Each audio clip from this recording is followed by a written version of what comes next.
The mining station Prometheus 7 hung in the void like a rusted metal flower, its solar collectors spread wide against the starfield. Commander Sarah Chun pressed her palm against the observation deck's viewport, watching the endless dance of asteroids beyond. 20 years of deep space mining had taught her that space was beautiful, but it was also deadly quiet. "Commander, we're getting some strange readings on long-range sensors," came the voice of Lieutenant Torres from a bridge. Sarah sighed and turned away from the stars. "Define strange, Torres." "Multiple ships approaching from the Kepler sector. Configuration unknown, but they're big. Really big." Sarah's blood went cold. The Kepler sector had been dead space for decades, nothing but cosmic dust and radiation storms. No one went there. No one came back from there. "Battle stations," she ordered, her voice cutting through the mining station's usual hum. "All civilians to emergency shelters." "How long until they reach us?" "At current speed, maybe 6 hours," Torres replied, his voice tight with worry. Sarah ran through their options as alarms began wailing throughout the station. Prometheus 7 wasn't a military installation. They had basic defensive shields and a few mining lasers that could be weaponized in a pinch, but against unknown alien technology, they might as well throw rocks. She made her way to the bridge, where the crew was already at their stations. The main screen showed 5 massive ships approaching in formation. They were unlike anything in Earth's databases, organic-looking, with flowing curves and what appeared to be living tissue stretched between metal frameworks. "Have you tried hailing them?" Sarah asked. "Multiple times on all frequencies." "No response," reported Communications Officer Davis. Sarah studied the alien vessels. Something about their design nagged at her memory, but she couldn't place it. "What about our distress beacon?" "Already active. Nearest Earth Defense Force patrol is 18 hours away." 18 hours. They'd be space dust long before help arrived. "Commander," Torres said quietly, "I'm reading massive energy buildup in their forward sections. Weapons charging." Sarah closed her eyes for a moment. In 20 years of service, she'd never faced a situation like this. The mining station housed over 300 people, miners, technicians, their families. Good people who'd signed up for honest work, not a war. "Open all channels," she ordered. "This is Commander Sarah Chun of the Terran mining station Prometheus 7. We are a civilian installation with no military capabilities. If you can understand this message, please respond. We mean you no harm." Silence filled the bridge. On the screen, the alien ships continued their approach, growing larger with each passing moment. Sarah could see details now. Pulsing lights along their hulls, movement within translucent sections that looked almost like organs. "Still no response," Davis confirmed. "Time to weapons range. At their current acceleration, 47 minutes. Sarah turned to her tactical officer.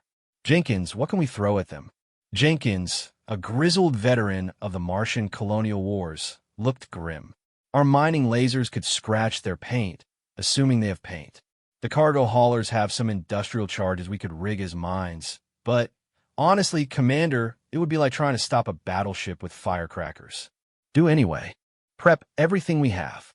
As her crew scrambled to jury-rig weapons from mining equipment, Sarah found herself thinking about her daughter Emma, safe in the Sol system. At least she'd never know what happened out here. The next 30 minutes passed in tense preparation. They moved the mining lasers to optimal firing positions, scattered improvised mines in the aliens' path, and evacuated all non-essential personnel to the station's reinforced core. Sarah remained on the bridge with a skeleton crew, watching death approach in 5 alien ships. "Contact in 10 minutes, Torres announced. That's when the impossible happened. "Commander," Davis practically shouted, "I'm getting a transmission. It's coming from the lead alien ship. Put it through." The main screen flickered, and suddenly, Sarah was looking at something that made her heart skip. The being on screen was tall and slender, with 4 arms and skin that shifted between deep blue and purple.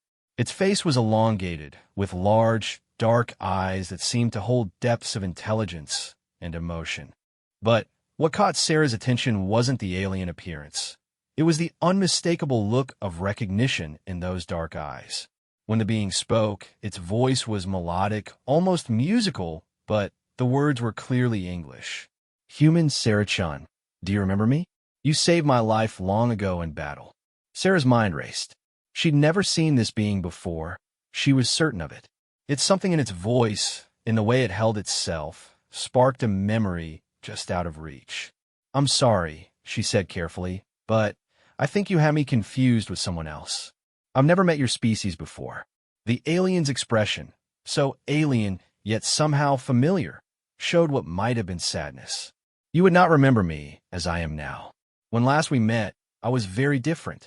You call me Little One, and carry me to safety when the hegemony attacked Outpost Zeta 9. Sarah's world tilted. Outpost Zeta 9. She hadn't thought about that place in 23 years, hadn't spoken of it to anyone. It had been classified at the highest levels, the record sealed. How could this alien know about it? But even as her rational mind rejected the possibility, images began flooding back. The desperate last stand at Zeta 9, the research station under attack, the strange alien larvae they'd been studying. Children of a species that had never been seen before, found drifting in escape pods after their ship was destroyed by raiders. She remembered one larva in particular. It had been smaller than the others, weaker. When the hegemony pirates attacked the station, she'd grabbed the little creature and run, carrying it through corridors filled with smoke and laser fire, keeping it safe until evacuation ships arrived. Zixera, she whispered, using the name the research team had given the small alien. The being on the screen straightened, its four arms spreading wide in what Sarah somehow knew was joy. You do remember. I am Zixera, though I am much changed from the larvae you once protected. I have searched for you across the galaxy, Sarah-chun. I have not forgotten your kindness. Sarah felt her legs give out, and she collapsed into her command chair. The implications hit her like a physical blow. The classified experiments at Zeta 9 hadn't been studying animals. They'd been studying children. Intelligent children of a spacefaring species.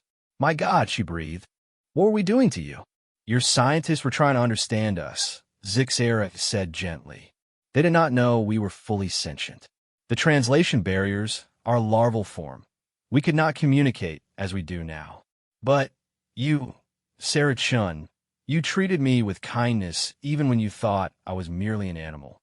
You fed me, you spoke to me softly, and when danger came, you risked your life to save mine. Around the bridge, Sarah's crew watched in stunned silence as first contact became something far more personal and complex than any of them had imagined. The other ships, Sarah managed. Are they here to attack us? They're my people, yes, but they do not come as conquerors. They come because I asked them to. When I learned that Sarah-chan was here, I convinced the Council of Clusters to allow me to find you. We have been watching your species' expansion into space, Sarah-chun. Some among my people fear humans. They remember Zeta 9 and others like it. They see you as a threat to be eliminated before you grow too strong. Sarah's stomach dropped. Others like it? There were more facilities? 7 in total. All classified. All studying my people's young. Zixera's voice carried no accusation, only sadness. My people call them the lost hatchlings. 63 of our children, taken from the wreckage of ships destroyed by pirates, studied by human scientists who did not know what they were doing. The weight of it crashed down on Sarah. Humanity's first contact with intelligent alien life, and they'd accidentally kidnapped and experimented on children. No wonder some aliens wanted to eliminate them as a threat. Zixera, I didn't know. None of us knew you were. I know, Sarah-chun. This is why I've come to you. You alone showed compassion to a creature you thought was merely an animal. This tells my people something important about humans, that you have the capacity for kindness even to those you do not understand. Sarah looked at the other ships on her tactical display. What do your people want from us? Some want war, Zixera admitted. They believe humans are too dangerous to be allowed to spread further into the galaxy. They point to your species' history of violence, your tendency to shoot first and ask questions later. But I have convinced the Council of Clusters to give humanity one chance, a test, if you will. What kind of test? The Devourers have returned to this sector of space. They are an ancient enemy of all life, a species that consumes entire worlds and leaves nothing behind. A Devourer fleet is approaching this system. It will arrive in 3 of your days. Sarah's mind reeled. First aliens, now this. What do you want us to do about it? Fight alongside us, Zixera said simply. Prove that humans can be allies, not just conquerors. Show my people that the kindness you showed to one small alien larva is representative of your species' true nature. I'm just a mining station commander, Sarah protested. I don't speak for humanity. I don't have the authority to— You have something more important than authority, Zixera interrupted. You have honor. The kind of person who risks their life for a helpless creature is the kind of person who will risk their life for what is right. This is why I chose you, Sarah-chan. This is why I convinced my people to let me find you first before they made their decision about humanity. Sarah looked around her bridge at the faces of her crew. They were miners and technicians, not warriors. But in their eyes, she saw the same determination that had carried her through the corridors of Zeta 9 all those years ago. If we agree to fight with you, she said slowly, what assurance do I have that your people won't turn on us afterward? None, Zixera replied honestly. But if you refuse, or if you prove to be the monsters some believe you to be, my people will ensure that humanity never spreads beyond your current borders. Your species will be contained, watched, and if necessary, eliminated. The bridge fell silent except for the hum of life support systems. Sarah realized that the fate of humanity might very well rest on the decisions made here, on a mining station at the edge of nowhere, by a woman who'd shown kindness to a helpless creature 23 years ago. How much time do I have to decide? The Council fleet will arrive in 6 hours. You must give me your answer then. The transmission ended, and Sarah found herself staring at the tactical display, showing 5 alien ships maintaining a respectful distance from her station. In 6 hours, more would arrive. In 3 days, an ancient enemy would test humanity's worth in blood and fire. She thought of Emma, of all the children in the Sol system, and the growing colonies beyond. She thought of humanity's dreams of exploring the stars, and how those dreams might die here if she made the wrong choice. But mostly, she thought of a small, vulnerable creature she'd carried through smoke and fire, protecting it simply because it was the right thing to do. Torres, she said quietly, give me a direct line to Earth Defense Command. Priority Alpha. Yes, ma'am. What should I tell them? Sarah stood up, straightening her uniform. Tell them that humanity just received its final exam, and we'd better not fail. As her communications officer worked to establish the connection, Sarah watched the alien ships on the display and wondered if kindness would be enough to save her species. In 3 days, she would find out. The next few hours passed in a blur of encrypted communications, frantic preparations, and growing dread. Earth Defense Command's response was swift and decisive. They were mobilizing the 3rd Fleet, but it would take 4 days to reach Prometheus 7. Whatever happened with the Devourer threat would be over by then. Admiral Harrison's final transmission had been clear. Commander Chun, you have full authority to act as humanity's representative in this matter. Do whatever it takes to prove we're worthy of survival. No pressure at all, Sarah thought grimly. When Zixera's people arrived, they came in numbers that took Sarah's breath away. The tactical display showed dozens of ships materializing from hyperspace jumps, each one unique in design, but all sharing that same organic, almost living appearance. They took positions around Prometheus 7 in a complex formation that spoke of military precision evolved over millennia. Incoming transmission from the lead Council ship, Davis announced. The main screen filled with the image of a being similar to Zixera, but larger, older, with skin that shifted through deeper hues of blue and purple. When it spoke, its voice carried the weight of authority and ages of experience. I am Fleet Singer Veltar of the Council of Clusters. You are the human Sarah-chan. I am. Zixera speaks highly of you, but words are not proof. My people have seen what humans do to those they consider inferior. We have recovered the remains of our lost hatchlings from your laboratory worlds. Sarah felt sick. Fleet Singer, if I may, those experiments were conducted by people who didn't know your children were sentient. If you had known, what then? Would you have treated them differently? Your species has a long history of cruelty, even to your own kind, when you consider them different or inferior.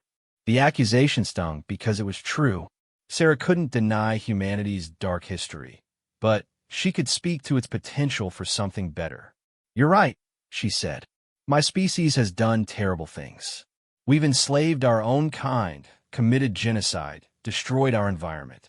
But we've also produced individuals who risk everything to save strangers, who sacrifice their lives for principles, who show kindness to creatures they don't understand. Zixera represents one moment when the better angels of human nature prevailed. I'm asking you to consider that those angels exist in all of us. Fleet Singer Veltar's expression was unreadable. Pretty words, Sarah-chan. But the Devourers care nothing for words. They will arrive in 67 of your hours. If you fight beside us and prove your worth, the Council will consider recognizing humanity as allies rather than threats. If you fail, or if you prove treacherous as some expect, your species' expansion ends here. What exactly are these Devourers? Another voice answered. Zixera appeared on a secondary screen. They are older than memory, Sarah-chan. A machine intelligence that consumes all biological life it encounters. Worlds, species, entire civilizations, all become fuel for their endless hunger. They attacked our homeworld 3,000 years ago. We barely escaped with a handful of ships. Machine intelligence? Like AI. Not like your artificial intelligences, Fleet Singer Veltar interjected. The Devourers were once biological, but they transcended flesh eons ago. They exist now as pure hunger, housed in ships the size of moons. They strip the very atoms from planets, converting matter into energy to fuel their expansion. Sarah's mouth went dry. How many ships are coming? 7, Zixera said. Smaller ships by their standards, but each one capable of cracking a planet's crust. And how exactly are we supposed to fight them? Fleet Singer Veltar's image leaned forward. That, human, is what we are here to discover. Your species shows remarkable adaptability in combat situations. You think in ways that we do not. If you can contribute something meaningful to this battle, it may convince the Council that humans deserve to live. The next 2 days blurred together in intense planning sessions. Sarah found herself working closely with Zixera and the alien tactical officers, learning about technologies and strategies beyond human understanding. The alien ships were marvels of biotechnology, grown rather than built, with living computers that processed information faster than any human technology. But as Sarah studied the battle plans, she noticed something troubling. The alien strategies, for all their sophistication, followed predictable patterns. They were logical, efficient, and completely inflexible. When she suggested modifications, she was met with polite dismissal. Humans think chaos is strength, one alien commander told her. This is why you destroy yourselves. Sometimes chaos is strength, Sarah replied. Sometimes the illogical choice is the right choice. It was on the final day before the Devourer arrival that Sarah made a discovery that changed everything. She was reviewing sensor data from the alien fleet when she noticed something odd. The ships were networked together in a way that created impressive coordination, but also a critical weakness. Zixera, she called as her old friend, entered the planning chamber aboard the Council flagship. I need to ask you something, and I need you to be completely honest. Always, Sarah-chan. Your ships, they're all linked together, aren't they? Like a single organism. Zixera's skin shifted to a darker purple, which Sarah had learned indicated discomfort. Yes, this is how we achieve perfect coordination in battle. But if something happened to the command ship, If the fleet singer fell, what would happen to the rest of the fleet? There would be chaos until a new command structure emerged. Zixara pausa. Why do you ask this? Sarah pulled up the tactical displays. Because I think I know how the Devourers keep winning. They're ancient, right? They've been fighting organic species for millions of years. They've learned to target command structures, to create cascading failures in coordinated fleets. This is why human tactics are dangerous, Fleet Singer Veltar said as he approached. You think like predators, always looking for weakness to exploit. Yes, Sarah said simply. That's exactly what I'm doing. And it's what we need to do to win. She explained her theory as the final hours ticked away. The Devourers weren't just ancient. They were predictable in their own way. They had refined their tactics over eons, but that refinement had become rigidity. They expected their enemies to follow certain patterns because every species they'd encountered had followed those patterns. Humanity is different, Sarah argued. We're chaotic, unpredictable, sometimes stupidly brave. They've never faced anything like us.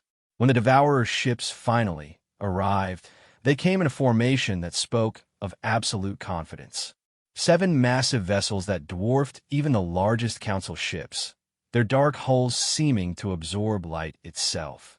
As they entered the system, Sarah felt a chill that had nothing to do with the temperature. All ships, battle stations, Fleet Singer Veltar commanded.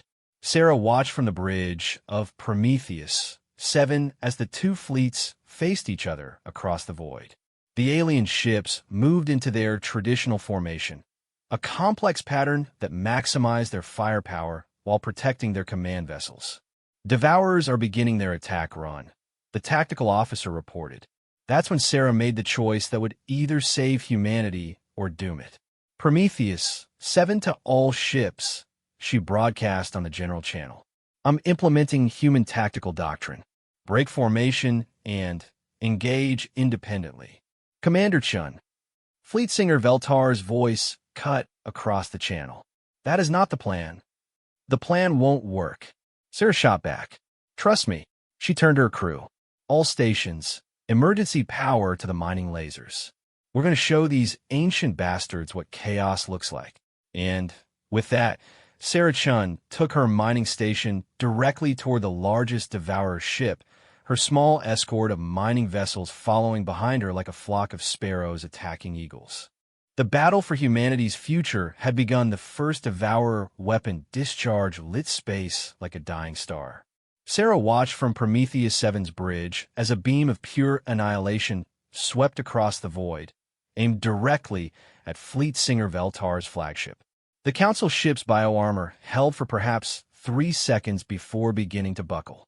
Evasive maneuvers. Sarah shouted to her helmsman. Get us between that ship and the Devourers. Commander, we're a mining station. Lieutenant Torres protested. Our shields won't do it. Prometheus 7 lurched as its industrial thrusters fired at maximum burn. The station wasn't designed for combat maneuvers, but 18 months of modifications for deep asteroid mining had given it surprising mobility. They slipped between the Devourer's beam and the Council flagship just as Sarah had hoped. The mining station's shields flared brilliant white as they absorbed energy meant to crack planets. Alarms screamed across the bridge as systems overloaded, but they held. Barely. Shields at 12%. Jenkins called out. Return fire. All mining lasers. Target the Devourer's weapon ports. The industrial cutting lasers were never meant for ship-to-ship combat, but they'd been designed to slice through asteroid metal and ice. Focused properly, they could still hurt. Streams of coherent light lanced out from Prometheus 7, joined by fire from the 3 mining vessels that had followed Sarah's lead. The beams struck the Devourer's hull, cutting shallow gouges in its dark armor. It's like shooting a battleship with welding torches, Torres muttered. But the attack had done something more important than damage. It had confused the enemy. The Devourer's targeting systems, refined over millions of years to track and destroy military vessels, suddenly found themselves trying to target what appeared to be civilian ships using industrial equipment in completely illogical ways. Prometheus 7 What are you doing? Fleet singer Veltar's voice crackled with static and stress. Buying you time, Sarah replied. Your ship, can it move? Biodrives are damaged, but functional. Then move, break formation, and engage independently. Make them work for every target. Across the battlefield, Sarah could see the Council's ships hesitating. Their formation tactics were ingrained through millennia of evolution and training. Breaking formation was like asking them to cut off their own limbs. But Zixera's ship was the first to break ranks. Sarah Chun speaks wisdom, came his melodic voice over the communications channel. The Devourers expect us to fight, as we always have. We must give them chaos instead. Zixera's bio ship peeled away from the main formation, its living hull rippling as it reconfigured for individual combat. The ship dove toward the nearest Devourer vessel in a spiraling attack pattern that no traditional military doctrine would have approved. One by one, other Council ships began to follow suit. Some moved reluctantly, others with growing enthusiasm as they saw the effect on their enemies. The Devourers, for the first time in perhaps millions of years, seemed to pause. Their perfect targeting solutions dissolved as their enemies scattered. Ships they'd expected to destroy in coordinated volleys suddenly became dozens of individual threats moving in unpredictable patterns. Commander, Davis called out. I'm getting massive sensor readings from the lead Devourer ship. Something's happening. On the main screen, the largest enemy vessel began to change. Its hull plates shifted and reconfigured, revealing weapon systems that had been hidden beneath the surface. The ship was adapting, learning from the chaos they'd introduced. They're not just ancient, Sarah realized aloud. They're adaptive. They learn from each battle. That's when the second wave of Devourer weapons opened fire. This time, the beams came in unpredictable patterns, targeting individual ships rather than formations. 2 Council vessels vanished in flashes of light, their bioarmor unable to withstand direct hits. We need a new approach, Sarah said grimly. They're learning from our chaos. Commander, Jenkins interrupted. I'm reading something odd. The Devourer ships, they're not actually ships. What do you mean? The sensor returns, they're showing biological signatures. Faint, but they're there. These things aren't just machines, they're cyborgs. Maybe even still partially alive. Sarah stared at the display as the implications hit her. If they're still partly biological, then they still have biological weaknesses. She opened a channel to Zixera's ship. Zixera, your people have biotechnology. Can you detect what's organic about the Devourers? Scanning now, came the reply. After a moment, Sarah Chun, you are right. There are organic components scattered throughout their ships. Neural networks, perhaps. Control systems that are still biological in nature. Can you target them specifically? Our bioweapons are designed to disrupt organic systems, but the range would be limited. We would need to get very close. Sarah looked at the tactical display. The Devourers had spread out now, no longer underestimating their opponents. Getting close to them would be suicide for any normal ship. But Prometheus 7 wasn't a normal ship. Jenkins, how much of our cargo hold is still filled with mining charges? About 60%. Why, oh no. Commander, you're not thinking what I think you're thinking. I'm thinking exactly that. Sarah turned to her communications officer. Davis, patch me through to all ships, both human and Council. Channel open. All vessels, this is Commander Sarah Chun. I'm going to need covering fire for a suicide run. Sarah Chen, no. Zixera's voice carried clear distress. I did not find you after 23 years only to watch you die. I'm not planning to die, Sarah replied, though she wasn't entirely sure she believed it. But if I do, make sure my daughter knows why. She turned to her bridge crew. Anyone who wants to leave can take the escape pods now. What I'm about to do qualifies as insanity in most legal systems. To a person, her crew remained at their stations. Well, Torres said with a shaky grin, we always said mining was boring. Sarah smiled despite everything. Jenkins, prep all the mining charges. I want them rigged to detonate on proximity triggers. Davis, calculate the fastest course to the lead Devourer ship. Torres, I need everything our engines can give us. Commander, even if we survive the approach, we'll never make it out, Torres pointed out. Leave that to me, Sarah said, then opened a private channel to Zixera. My friend, I need you to promise me something. Anything, Sarah-chun. If this works, if we disable their command ship, you need to convince your people that humanity is worth saving. Not because of what I'm doing here, but because of what we could become together. Your people and mine, we're stronger together than apart. I promise. But please, there must be another way. There isn't time. Sarah looked at the countdown timer on her screen. They're adapting too quickly. In another 10 minutes, they'll have our number. This is our only shot. She closed the channel and turned to her crew. All right, people, let's go mining. Prometheus 7 accelerated toward the lead Devourer's ship, its industrial thrusters pushed far beyond safe limits. Around them, the battle raged as Council ships provided covering fire, their bioweapons keeping the other Devourers busy. The massive enemy vessel grew larger on the main screen, its dark hull seeming to swallow the light from nearby stars. As they approached, Sarah could see the organic components Jenkins had detected, pulsing veins of some translucent material running through the ship's structure like a nervous system. 2 minutes to contact, Torres announced. Weapons lock on our position, Jenkins added grimly. The Devourer's main weapon began to charge, energy building to levels that would vaporize Prometheus 7 in a single shot. Evasive maneuvers, Sarah ordered, knowing it was probably futile. That's when Zixera's ship slammed into the Devourer's flank. Sarah watched in horror as her friend's bioship wrapped itself around the enemy vessel's weapon array like some kind of living armor. The two ships merged together, Zixera's vessel literally growing into the Devourer's hull. Zixera, Sarah called out. The weapon is neutralized, came a strained voice. But I cannot hold this position long. You have perhaps 60 seconds before the ship adapts to my presence. Sarah gritted her teeth. Jenkins, fire all mining charges. Everything we have. But we're not in position yet, do it. The mining charges streaked out from Prometheus, 7 like a swarm of metal hornets.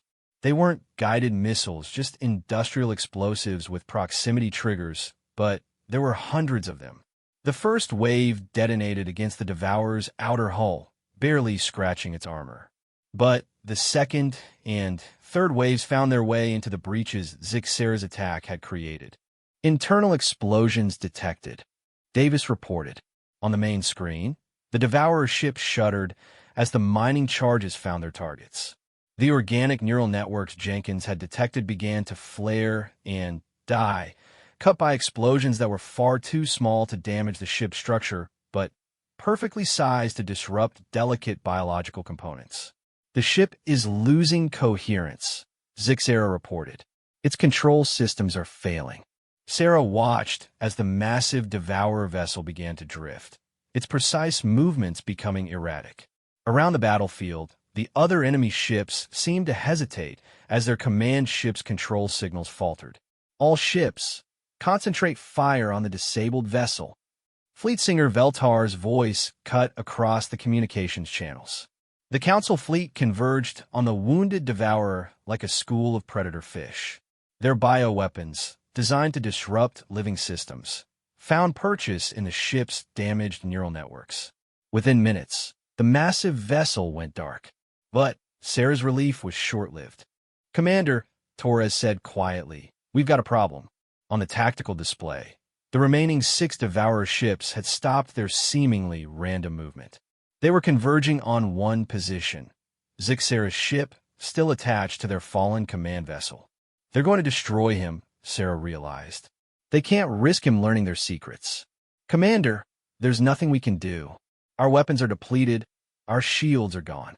Sarah looked at the display, at the countdown showing how long before the Devourers reached Zixera's position. Then she looked at her crew, brave people who'd followed her into an impossible situation and somehow made it work. Torres, how much structural integrity do we have left? Maybe 60%. What? Because, Sarah said, making a decision that surprised even her. We're going to ram them. The bridge fell silent except for the hum of failing life support systems. Commander, Jenkins said carefully, ramming one Devourer ship might work. Ramming 6 is definitely suicide. Not if we time it right. Sarah called up a new display showing the converging enemy ships. Look at their approach pattern. They're moving in formation again. They've reverted to their old tactics because their command ship is down. She traced lines across the display. If we hit them here at the convergence point, we can disrupt their formation. Give the Council ships time to engage them individually. That's assuming we survive the impact, Torres pointed out. We probably won't, Sarah admitted. But Zixera might. And if he does, he'll be able to convince his people that humanity is worth saving. She looked around the bridge at her crew. I'm not ordering anyone to stay. This is volunteer only. Lieutenant Torres was the first to speak. My family died in the Martian Rebellion, Commander. Someone has to make a stand for the future. My daughter's planning to study xenobiology, Davis added. Maybe someday, she'll get to meet peaceful aliens instead of fighting them. One by one, the crew voiced their commitment. They were miners and technicians, not soldiers, but they understood what was at stake. All right then, Sarah said, settling back into her command chair. Torres, plot an intercept course. Davis, send a final message to Earth Defense Command. Tell them humanity made contact today, and we chose to be heroes. As Prometheus, 7 accelerated toward its final battle. Sarah thought about the small alien larva she'd carried to safety 23 years ago. She'd never expected that single act of compassion to determine the fate of her entire species. But perhaps that was the point. Perhaps the future always came down to individual choices. The decision to be kind when cruelty was easier, to be brave when fear was safer, to stand up when falling down was more comfortable. 30 seconds to impact, Torres announced. Sarah opened one last channel to Zixera. My friend, tell your people that humans aren't perfect. We make mistakes, we're often violent and short-sighted. But we're also capable of growth, of learning to be better than we are. If you judge us by our potential rather than our past, I think you'll find we're worthy allies. Sarah Chun, Zixera's voice was thick with emotion. You have already proven this beyond any doubt. The Devourer ships loomed large on the main screen, their weapons charging for a final devastating volley. Impact in 10 seconds, Torres said. Sarah closed her eyes and thought of Emma, hoped her daughter would live in a universe where humans and aliens could be friends instead of enemies. 5 seconds. She thought of all the miners and technicians on Prometheus, 7 who'd trusted her judgment, who'd chosen to follow her into the impossible. 3 seconds. She thought of kindness, of the choice to protect something small and helpless when it would have been easier to walk away. 2 seconds. The future crashed into the present with the force of a dying star. But this time, the future looked a little brighter, Sarah. Chun woke up to the sound of alien voices singing. The melody was hauntingly beautiful, with harmonies that seemed to resonate in her bones. For a moment, she thought she might be dead, and this was whatever came after. Then the pain hit, a deep, aching throb that ran from her head to her toes, and she knew she was very much alive. She awakens, said a familiar voice. Sarah opened her eyes to find Zixera leaning over her. His 4 arms moving in what she'd learned was a gesture of relief and joy. They were in what looked like a medical bay, but unlike any human hospital she'd seen. The walls seemed to pulse gently with their own light, and the air itself felt alive. My crew, Sarah managed to croak. Safe. All of them. The impact knocked you unconscious, but the biofoam sealed your ship before you could be harmed by vacuum. My people retrieved you within minutes. Sarah tried to sit up and immediately regretted it. The battle won. The Devourer ships were destroyed, though it cost us 3 more Council vessels. Zixara pausa. Your ramming maneuver disrupted their formation at the critical moment. They could not adapt quickly enough to our individual attacks. And your people? The Council? What's their verdict on humanity? Before Zixera could answer, another figure entered the medical bay. Sarah recognized Fleet Singer Veltar, though he looked different somehow. His bioarmor was scarred and blackened from battle, and his movements showed the careful control of someone dealing with pain. "Commander Sarah Chun," he said formally, "the Council of Clusters has reached its decision regarding humanity." Sarah's heart hammered in her chest. Everything, her species' future in space, the dreams of every human child who'd ever looked up at the stars, hung on his next words. "Before I deliver the Council's decision," Veltar continued, "I must tell you something. I was among those who argued for humanity's elimination. Your species' history of violence, your tendency toward conquest and exploitation, these things troubled me greatly." Sarah's heart sank. But Veltar continued, "I have never seen anything like what you and your people did in that battle. You sacrificed your own ship to save someone who was not even your own species. You chose cooperation over conquest, protection over profit. This is not the behavior we expected from humans." "What does that mean?" Sarah asked quietly. Fleet Singer Veltar's skin shifted to a warm golden hue that Sarah hadn't seen before.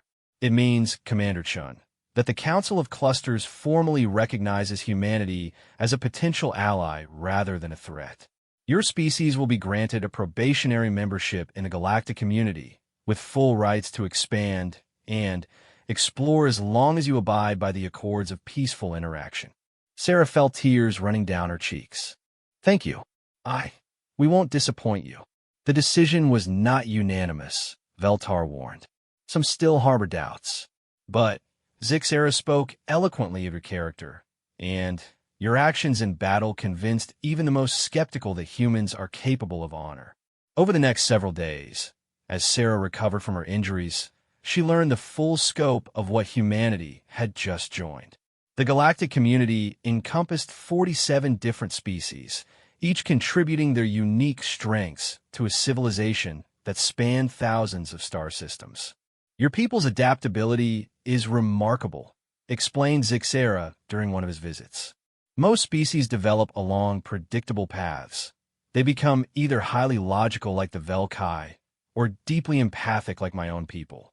Humans seem capable of both, sometimes in the same individual. Is that good or bad? It is unprecedented and very valuable. The community faces challenges that require new ways of thinking." Sarah learned that the Devourers were just one of several ancient threats that plagued the galaxy. There were the Silence Makers, who destroyed all communication within entire star systems. The Void Shapers, who consumed dark matter and left reality unstable in their wake. And others, threats so alien that their very existence challenged the sanity of those who encountered them. "Each time we face these enemies, we must find new tactics, new approaches," Zixera explained. "Your species' gift for chaos may be exactly what we need." As Sarah's injuries healed, she found herself serving as humanity's first ambassador to the galactic community. It wasn't a role she'd ever expected, but the Council insisted. She was the human who'd earned their trust, the one who'd proven her species' worth. The transition wasn't entirely smooth. When Earth Defense Command finally arrived, Admiral Harrison was livid at being presented with a fait accompli. "Commander Chun, you had no authority to negotiate on behalf of humanity," he said during a tense meeting aboard his flagship. "With respect, Admiral, I had the authority you gave me, to do whatever it took to prove we were worthy of survival. The alternative was extinction, and you couldn't have consulted with Earth Command before making these decisions?" Sarah looked at the Admiral through the medical bay's viewport, where alien ships moved in formations around human vessels. "The Devourers didn't give us time for committee meetings, sir. I made the best decision I could with the information available." Admiral Harrison's expression softened slightly. "The Joint Chiefs are concerned about the implications. Alien technology, new territories, species we know nothing about. This changes everything." "Yes, sir. For the better, I hope." The Admiral nodded slowly. "Initial reports suggest you may be right. The technology the aliens are sharing could advance human civilization by centuries. But there will be challenges ahead." He was right, of course. In the months that followed, humanity struggled to adapt to its new role in galactic civilization. There were cultural misunderstandings, technological mishaps, and political tensions as various Earth governments argued over how to manage humanity's relationships with alien species. But there were also wonders beyond imagination. Sarah stood in the observation lounge of the new embassy station, watching ships from dozens of different species dock at the massive facility. It had been built in the asteroid belt between Mars and Jupiter, designed by both human and alien engineers working together. "Impressive, isn't it?" said a voice behind her. Sarah turned to see Captain Emma Chun, her daughter, approaching with a datapad in hand. Emma had requested transfer to the embassy station 6 months ago, eager to work with the alien liaison teams. "When I was a little girl, you used to tell me stories about meeting aliens someday," Emma said, joining her mother at the viewport. "I never imagined it would happen because you saved one as a baby." "I never imagined that either," Sarah replied. "How are the integration protocols coming along?" "Better than expected. The Klaxoni engineers have figured out how to adapt their biotechnology to human physiology. We should have working universal translators within a year." Sarah smiled, watching a ship she recognized as one of Zixera's people dock at the station. He'd been appointed as the community's primary liaison to humanity, a role that had brought him back into her life on a regular basis. "Any word on the exploration missions?" Sarah asked. "The joint human-Velkai survey of the Proximus sector launches next week, and the Terran Republic has approved the colony ship for Kepler 442b. We'll have our first multi-species colony operational within 5 years." It was almost too much to believe. In less than a year, humanity had gone from a single-system species to members of a galactic civilization. There were challenges ahead. The ancient threats still prowled the galaxy, and not every species in the community was thrilled about humanity's rapid integration. But there were also possibilities that Sarah had never dared to dream. "Commander Chun," Emma said quietly, "do you ever wonder what would have happened if you'd made a different choice that day on Zeta 9? If you hadn't saved Zixera?" Sarah considered the question. "I think about it sometimes, but I don't think I really had a choice. When you see something small and helpless and you have the power to protect it, there's only one right thing to do. Even if it's dangerous, especially if it's dangerous. That's what makes it the right choice." They stood in comfortable silence, watching the endless dance of ships outside the viewport. Representatives from species that had never spoken to each other were now working together, sharing knowledge and resources that would benefit everyone. "There's something else," Emma said, consulting her datapad. "Zixera wanted me to give you this. It's an invitation." Sarah took the pad and read the message displayed there. It was an invitation to attend the Conclave of First Songs, a ceremony held once every 50 years to celebrate new additions to the galactic community. This year, humanity would be formally inducted as a full member rather than a probationary one. "The ceremony is held on the community's capital world," Emma explained. "You'd be humanity's representative." Sarah looked at the invitation, at the formal language and alien symbols that were slowly becoming familiar. She thought about the mining station where this had all begun, about the crew members who'd chosen to follow her into an impossible battle. "Will you come with me?" she asked Emma. "Wouldn't miss it for the universe." A soft chime indicated an incoming message. The main screen in the lounge activated, showing Zixera's familiar face. "Sarah-chan, I hope this message finds you well. I wanted to share some news that I thought you would find meaningful." Sarah moved closer to the screen, noting the excitement in her friend's voice. "The Council has approved a new initiative based on humanity's unique approach to problem-solving. We are establishing joint crisis response teams, mixed crews of humans, and community species who will be trained to handle unprecedented threats using what the Council is calling adaptive chaos theory." Sarah raised an eyebrow. "Trust academics to turn desperation tactics into a formal theory. The teams will operate from mobile command ships, ready to respond to any situation that requires unconventional thinking. The first ship is already under construction, a hybrid of human and community technology. We would like to name it the Sarah-chan, in honor of the human who first showed us the value of thinking beyond traditional parameters. Sarah felt her eyes getting misty. Emma, did you hear that? I heard, Mom. They're naming a ship after you. More than that, Sarah said, understanding the deeper implications. They're institutionalizing the idea that sometimes the impossible choice is the right choice. That chaos and compassion can be as powerful as logic and order. On the screen, Zixera continued. But, most importantly, I wanted to tell you that the lost hatchlings have been returned to our people. All 63 survivors from the research stations have been reunited with their families. They are grown now, with children of their own, and they asked me to convey a message. Zixera paused, his skin shifting to the warm golden hue that indicated deep emotion.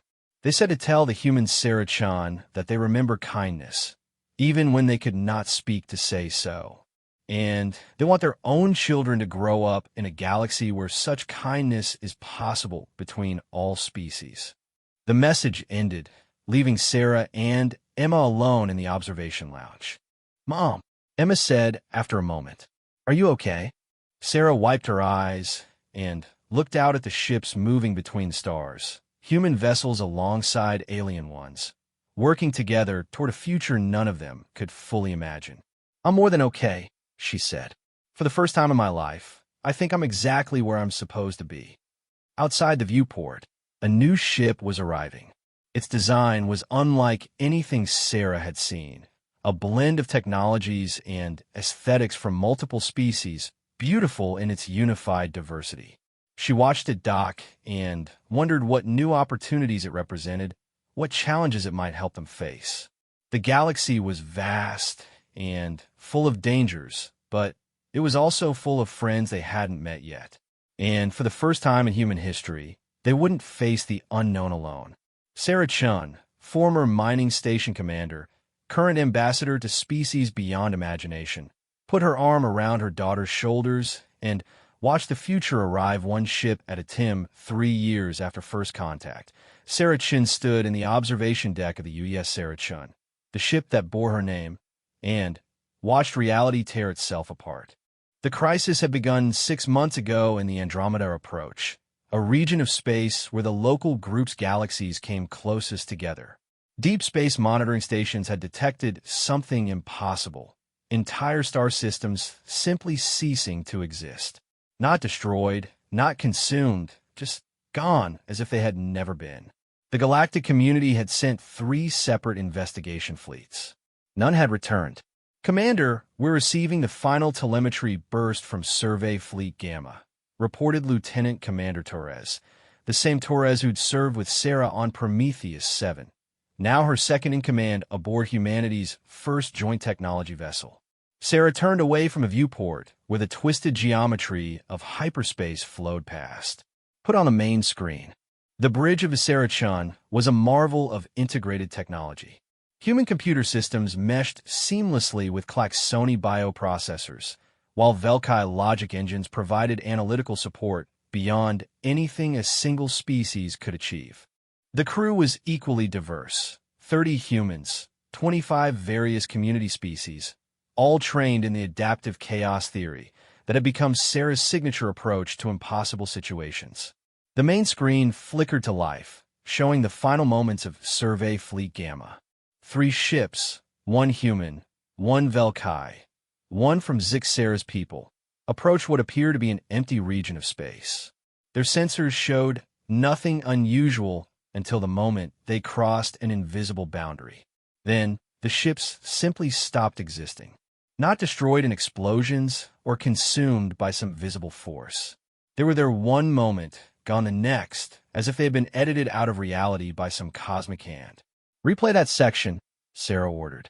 They watched the scene again, frame by frame. At exactly 23 minutes and 17 seconds in the recording, the ships crossed a line in space that couldn't be seen, but was clearly defined. Everything that crossed that line ceased to exist. Analysis, Commander Velnix? Sarah asked the Velkai officer at the science station. Unknown, Commander. The phenomenon defies all known physics. Matter and energy cannot simply cease to exist. It violates the fundamental laws of conservation. Which means, said Zixera, who served as the ship's community liaison, that we are dealing with something that operates outside the laws of physics as we understand them. Sarah studied the sensor readings. 3 fleets, 15 ships total, hundreds of crew members, all gone without leaving so much as a debris field. And the area of effect was expanding. Current rate of expansion? She asked. Approximately 1 light year every 72 standard hours, reported the Klaxoni Biosystems officer. At this rate, it will reach inhabited systems within 14 months. 14 months to solve a problem that had already consumed 3 investigation fleets. No pressure at all. Incoming priority transmission from the Council of Clusters, announced Communications Officer Davis, another Prometheus 7 veteran who'd followed Sarah into her new role. Put it through. Fleet Singer Veltar appeared on the secondary screen, his usually composed demeanor showing signs of strain. Commander Chun, the Council has reached a decision regarding the Andromeda anomaly. Let me guess, one last desperate mission into the unknown. You know me too well. Veltar's skin shifted to a worried purple. The anomaly is accelerating. Our mathematicians predict it will consume the entire local group of galaxies within 2,000 years. Evacuation is impossible. There are too many inhabited worlds, too many species to relocate. What's the plan? You are the plan, Sarah-chun. The Council is authorizing you to take the Sarah-chun and investigate the anomaly directly. Your crew's unique approach to impossible situations is our only remaining hope. Sarah looked around her bridge at the faces, human and alien, that had volunteered to serve with her. They'd signed up for crisis response, but this went far beyond any crisis they'd imagined. What support will we have? None. Every ship we've sent has been lost. We cannot risk losing the entire community fleet to this phenomenon. The Sarah-chan will go alone. And if we don't come back? Veltar's expression was grim. Then, in 14 months, we begin evacuating the nearest systems and hope we can stay ahead of the expansion. The transmission ended, leaving the bridge in silence. Sarah looked at the tactical display showing the anomaly's position, a growing sphere of nothingness that threatened everything they'd built together. Well, Torres said after a moment, at least this time we know it is a suicide mission going in. Despite everything, Sarah smiled. That's the spirit. All department heads, conference room, in 1 hour. We need to plan how to investigate something that makes investigating ships stop existing. The next hour was spent in intense discussion. The ship's chief engineer, Dr. Yuki Tanaka, had ideas about quantum field generators that might protect them from whatever was causing the disappearances. Commander Velnix proposed a series of remote probes that could gather data without risking the ship itself. But it was Ensign Maria Santos, the ship's youngest officer, who asked the question that changed everything. Commander, what if the ships aren't actually being destroyed? What if they're being moved somewhere else? The room fell silent. Sarah leaned forward. Explain. Well, the energy readings from the boundary don't show any signs of matter conversion or destruction. What if it's more like a transport system?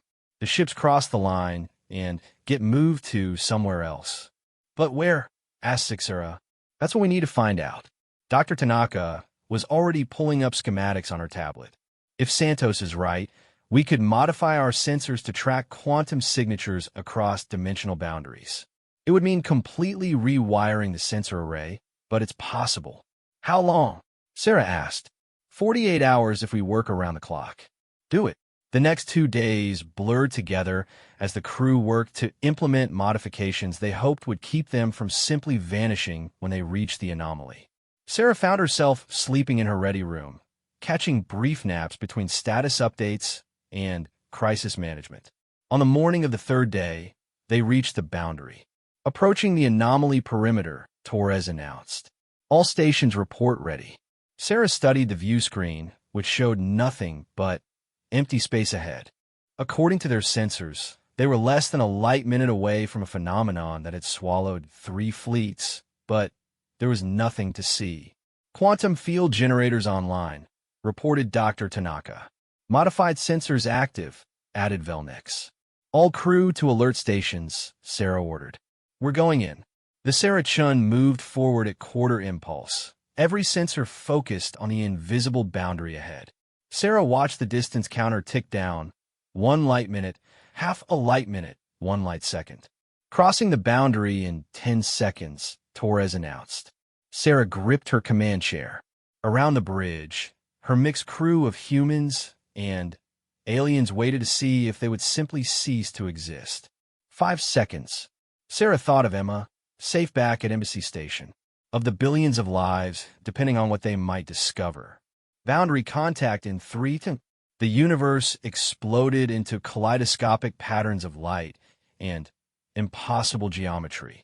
Sarah felt her consciousness stretch across dimensions she couldn't name, experienced sensations for which no language had words. For an eternal instant that lasted perhaps a microsecond, she existed everywhere and nowhere simultaneously. Then, reality snapped back into focus. Report, she called out, surprised to find that she could still speak. All systems functional, Torres replied, his voice shaky. We're still here. But where's here? Asked Zixera. The view screen showed a vista that challenged comprehension. They were floating in what appeared to be a vast cavern, but the walls curved in directions that hurt to look at. Scattered throughout the space were ships, hundreds of them, from dozens of different species and time periods. My God, Dr. Tanaka breathed. It's a collection. Sarah stared at the assembled vessels. She could see ships from the 3 Lost Community fleets, but also vessels that looked far older, ancient designs from species she didn't recognize. How long have ships been disappearing into this place? She wondered aloud. Commander, Velnix called out, I'm reading massive energy signatures from the far end of the cavern. Something very large and very powerful. Put on screen. The view screen shifted to show what waited at the cavern's heart. Sarah had to grip her chair to keep from falling as her mind tried to process what she was seeing. It was a being of some kind, but one that existed partially outside normal space-time. Parts of it seemed to be made of solid matter, while other sections appeared to be pure energy or abstract mathematical concepts given form. It was vast, easily the size of a moon, and ancient beyond measure. As they watched, tendrils of energy extended from the being towards several of the collected ships. The vessels began to change, their hulls flowing like liquid metal as they were reshaped according to some incomprehensible design. It's studying them, Sarah realized. This whole place, it's a laboratory. Commander, Davis interrupted, I'm receiving a communication. It's coming from the entity. Put it through. The voice that filled the bridge was like the sound of galaxies being born and dying, vast, alien, and utterly without malice. When it spoke, the words appeared directly in their minds rather than through their ears. Small ones from the young galaxy. You're different from the others. Why do you not fear the ending? Sarah stood up, though addressing a being of this magnitude, while sitting felt somehow wrong. We do fear ending, but we fear allowing others to end more than we fear our own ending. Curious. The others who came sought only to flee or fight. You seek to understand. This is unexpected. Are you responsible for the expanding anomaly? I am seeking. Your young species and their companions create patterns I have not seen. I collect examples to study these patterns. You're kidnapping people for research, Sarah said, feeling her anger rise despite the being's obvious power. I preserve. Without preservation, patterns are lost when civilizations end. I have preserved the memories of 10,000 extinct species. Their knowledge lives within my collection. Sarah looked at the ships floating around them, each one a tragedy, crews torn from their lives to serve as specimens in an alien laboratory. What gives you the right to decide who lives and who becomes a specimen? The entity's response carried overtones of confusion. Right? I am. I have always been. When your galaxy was young and empty, I was ancient. I preserve what would otherwise be lost to time. But you're expanding into inhabited systems. You'll destroy billions of lives. Destroy? No. Preserve. When a civilization reaches the appropriate complexity threshold, I collect representative samples. The patterns are saved. The knowledge endures. Sarah felt a chill as she understood the being's perspective. To something that old and vast, entire civilizations were probably like butterfly collections, beautiful patterns to be pinned and preserved before they could fade. What if we could convince you there's a better way? A way to preserve knowledge without taking lives. You would bargain for your species' continued existence. I would bargain for everyone's continued existence. Human, alien, all the species in the community and beyond. The entity's attention focused on her with an intensity that made her head ring. You speak for all these patterns? I speak for the idea that living beings have the right to choose their own fate. Fascinating, this concept of choice. It appears frequently in your species' patterns. Explain. And so, suspended in an impossible space filled with the preserved remnants of lost civilizations, Sarah Chun began the most important negotiation in galactic history. Choice, she said, is the right to make your own mistakes, to grow beyond what you were, to become something you never imagined. When you preserve us as we are now, you're preventing us from becoming what we might be tomorrow. But without preservation, all patterns are lost when entropy claims them, not if we choose to preserve them ourselves. Your galaxy, our galaxy, they're full of species working together now, sharing knowledge freely. We've learned that diversity makes us all stronger. The entity was silent for a long moment. Around them, the collected ships continued their silent testimony to civilizations cut short in the name of preservation. You suggest that preservation through cooperation is superior to preservation through collection?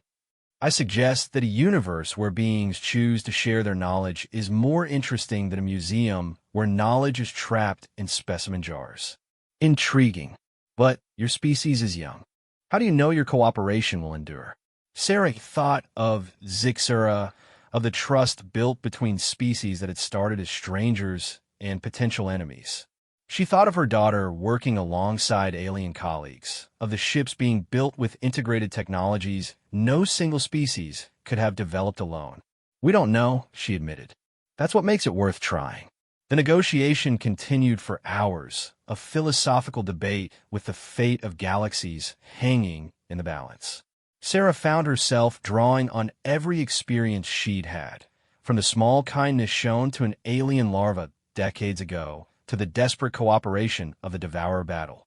Slowly, incredibly, she began to sense that she was making progress. The negotiation with the ancient entity stretched across 3 days. Measured by the ship's chronometer, since time seemed to flow differently in the impossible space of the collection chamber. Sarah barely slept, sustained by emergency rations and the desperate knowledge that billions of lives hung on her ability to convince a being older than galaxies to change its fundamental nature. The entity, who had eventually revealed that the closest translation of its name was Keeper of Final Songs, had existed since before the first stars formed in their galaxy. It had watched civilizations rise and fall across cosmic epochs, collecting what it considered the finest examples of each species' achievements before entropy could claim them. You speak of choice and growth, the Keeper said during the 3rd day, its voice resonating through dimensions Sarah couldn't fully perceive. Yet your own species has barely existed for an instant in cosmic terms. How can you claim to understand the value of preservation across eons?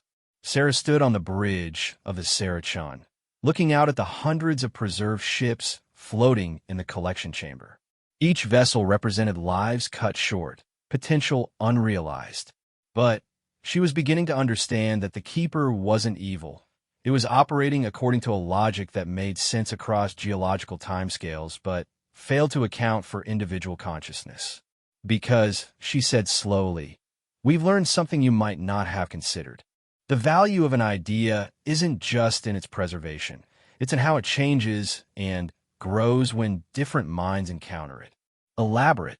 Sarah called up a holographic display showing the technological advances the galactic community had achieved in just 3 years of cooperation.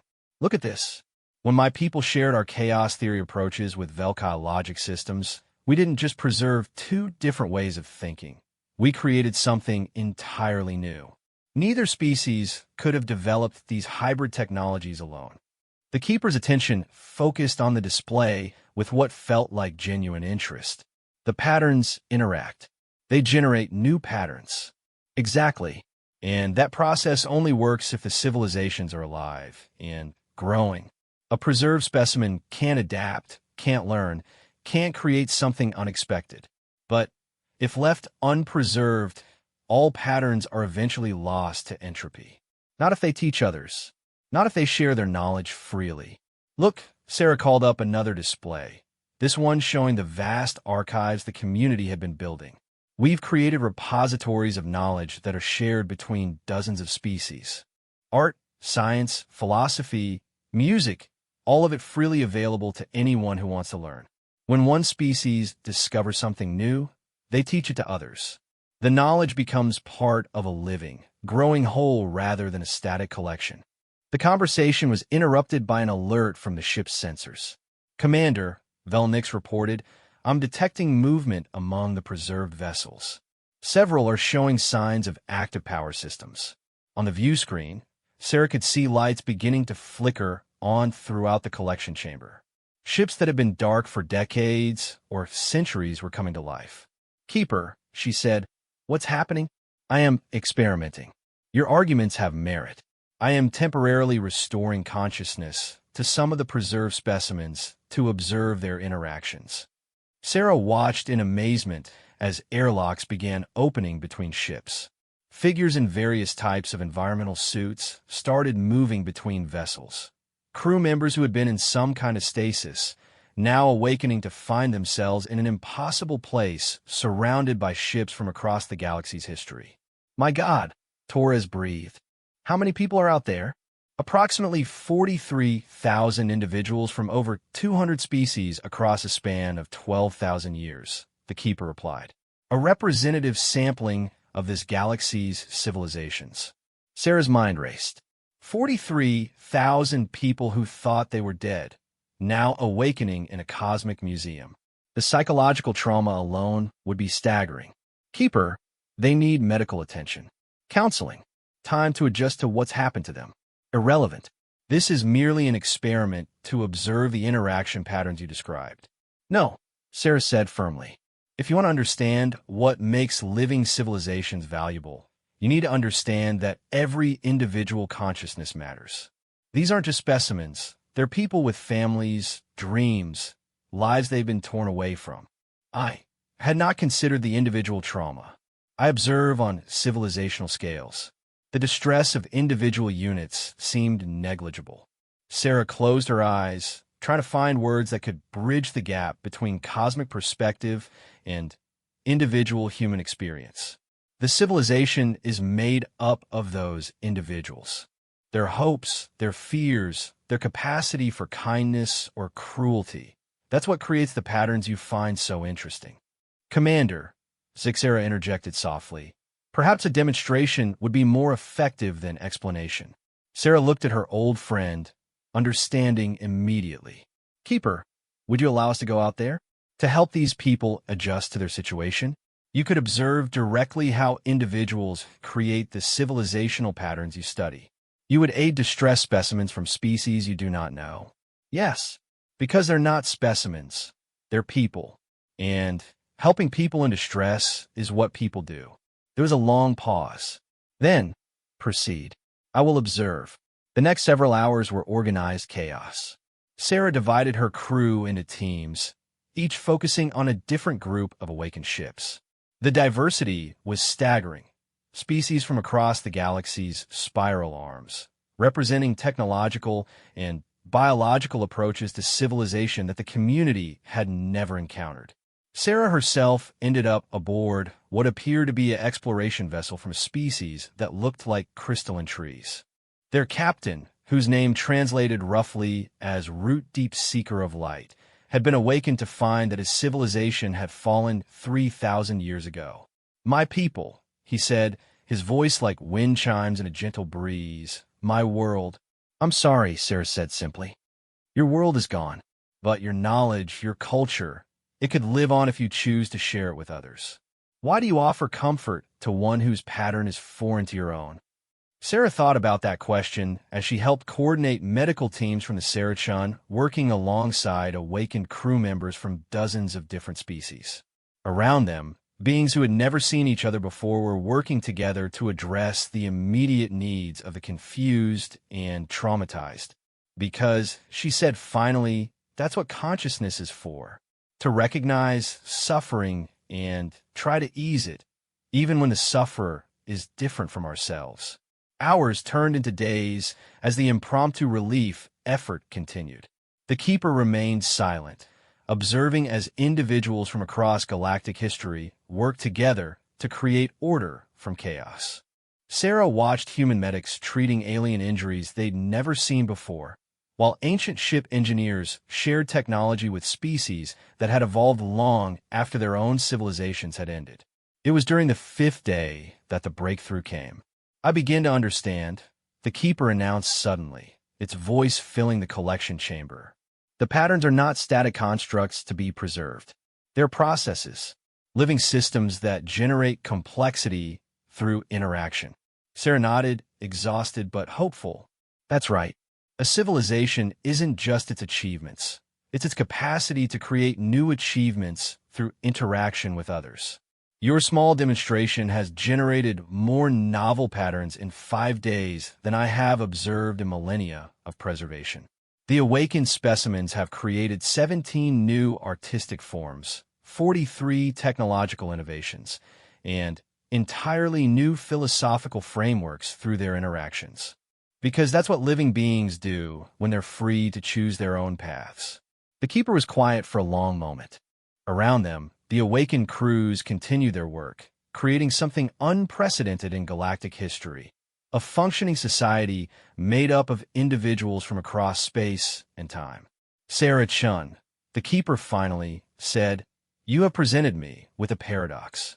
To preserve the essence of what makes civilizations valuable, I must cease preserving them."